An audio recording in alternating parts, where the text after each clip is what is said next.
Chapter 20. The Oversoul as Saucer. There is building in global society an increasingly intense expectation of the intervention into human history by UFOs. It is very similar in tone to the build-up of messianic expectation in the Hellenistic world in the several centuries preceding the birth of Christ. The leaders of Roman society may have been caught off guard by the appearance of Christ, but they had no one to blame but themselves, since millions of people in the ancient world were expectantly awaiting some kind of Messiah. So today, science and government pooh-pooh the idea of world contact with the UFOs, while the contact cults grow ever larger and more insistent that contact is about to occur. Imagine, therefore, what you may never have seriously imagined before. Imagine what would happen if the UFOs were to appear. Imagine a spaceship of the Close Encounters of the Third Kind variety suddenly appearing in orbit around the Earth. Television and mass media would carry its image to every man, woman, and child on the planet. Governments would be paralyzed. Science would be helpless to explain where it came from or how it got here. Millenarian hysteria would break out everywhere. The UFO would be hailed as savior and denounced as Antichrist. The end of the world would appear imminent, and all this would occur before the contact was more than a visual image. Then the UFO would begin its revelation. Vast displays of beneficent power can be expected. Perhaps it would mysteriously neutralize all weapons of mass destruction, or it might use some sort of ray to cure all terrestrial cancer. Whatever it does, one may be sure that its actions will be impressive. Its actions will convert millions to the UFO religion in a space of hours. Indeed, its actions will be specifically designed to overwhelm us with the reality of its power and presence. That will close the first stage of the revelation. The second stage will be the teachings.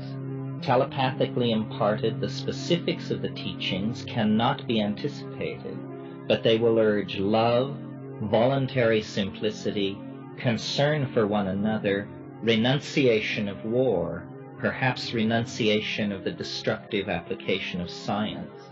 Whatever the teachings, the UFO will promise immense reward to those who follow them and dire consequences for those who do not.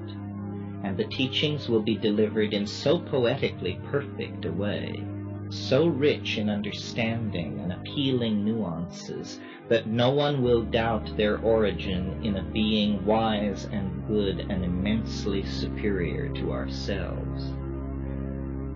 The delivery of the teachings will set the stage for the third and last and most shocking phase of the revelation, the departure. The saucer, promising vaguely to return, will simply disappear. The entire process could take less than a month. If this seems a short time, recall that the entire public career of Christ lasted only 3 years. Christ's career occurred in a world where information could move no faster than a horse's gallop. Yet 3 years in one small part of the world was all that was necessary to launch a world religion that was vital for 1,500 years. In a world of electronic communication, the impact of the saucer's arrival, miracles, teaching, and departure would be incalculable, even if it all occurred within a month. The saucer would leave in its wake a science utterly unable to provide any answers to the important questions concerning what had gone on. The vast majority of people would be fanatical converts to the teachings of the saucer, and any institution in opposition to those teachings could expect to be swept away almost overnight.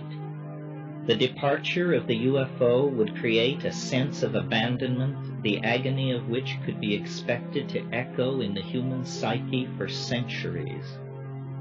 The only panacea would be the religion of the saucer, the religion left behind. Science would be discredited and soon abandoned in favor of 1,000 or more years of exegesis of the Saussurian message. Is it not a familiar pattern in the light of our discussion of Christ and Rome? What will never be said in the wake of such an event, and so must be said now, while there is still time, for all of the above could occur and yet still be deception. A benign deception, designed to save us from our advanced science and infantile ethics, but a deception nevertheless. The saucer, no matter how alien it appears, no matter how advanced its demonstrations of power, is not a vehicle from some other star system. It is the Oversoul of humanity, up to its oldest trick. If one knows this, one can live through the revelation and the destruction of our scientific world, and yet evade the immense power of this most powerful of all transference phenomenon, and thereby maintain the integrity of one's own soul and spirit. Remember, I am not a debunker of flying saucers or a defender of science.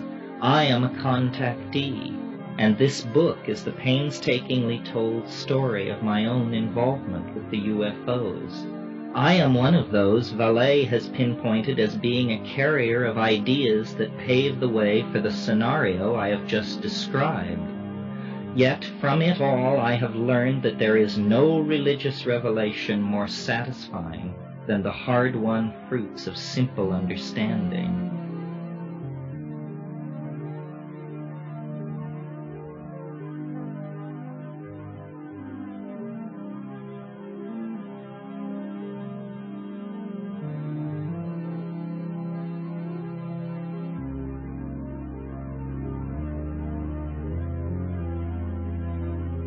And there is no liberation to compare with freeing oneself from the illusions and delusions of the age in which one lives.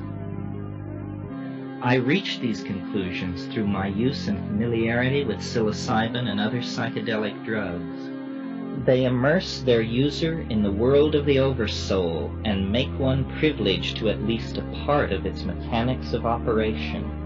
They allow a private dialogue with the Oversoul that is outside the context of the struggle between science and revelation, that leaves no choice between the alienation of the rationalist and the tired formulas of the fanatic believer.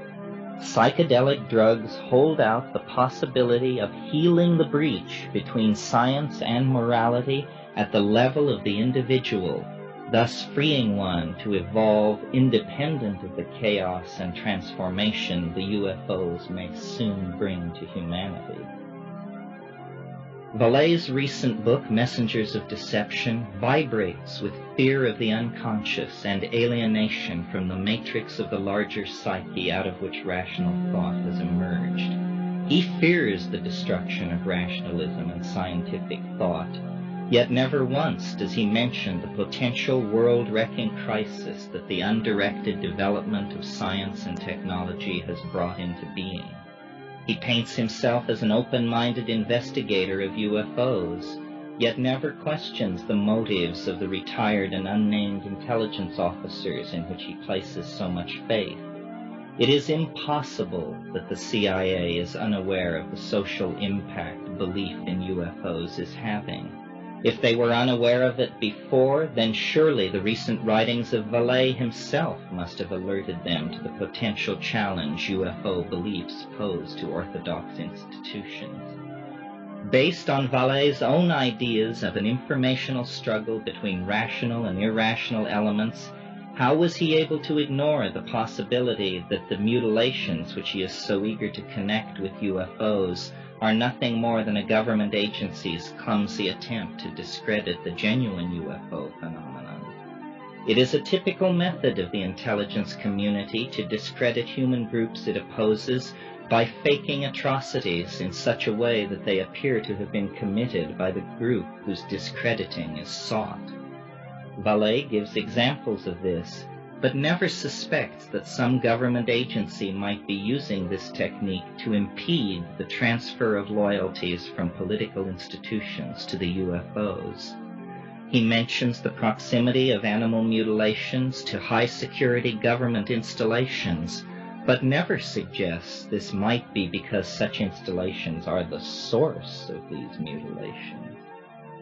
Few UFO sightings involve confusion among witnesses over whether or not what they saw was a UFO or a helicopter. Yet in the animal mutilation cases, many witnesses insist a helicopter was involved. Vallée is at pains to say no physical evidence of a UFO has ever been collected, yet later he passes over the fact that a quite ordinary surgical scalpel was found at one cattle mutilation site. It seems possible to me that some people in government have read Vallée and are familiar with his theories regarding UFOs as a factor introducing shifts in belief systems and institutional loyalties on a global scale. Without knowing what UFOs really are, these persons and agencies have launched smokescreen operations designed to cast doubt on the motives and harmlessness of UFOs, and so to retard or halt the shift of loyalties and beliefs now reaching epidemic proportions. I suspect that Vallée's book may be the opening shot in a media war whose purpose will be to connect the occult, right-wing fanaticism, and animal mutilations to the UFO, all in an effort to cast doubt on the vast power and benign intent of the saucer phenomenon.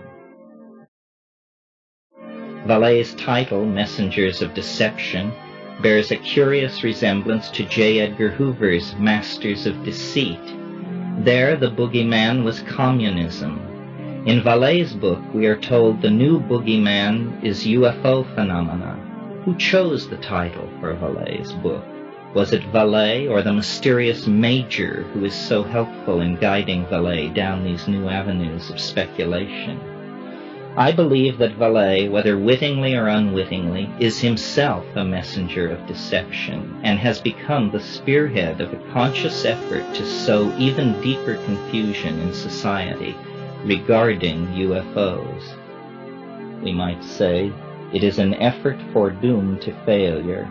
The collective overmind of our species is the source of the UFO, and its designs cannot be deflected or turned aside. Its viewpoint is one of thousands of years, and its means, visionary and charismatic belief systems which act to restore the balance between understanding of and reverence for the universe, is a message more powerful than any offered by the profane materialist societies that have grown so foolish as to imagine themselves the stewards of human destiny. Humanity alone, and each of us individually, is the steward of human destiny. This is the real meaning of the UFOs and the experiment at La Chorrera.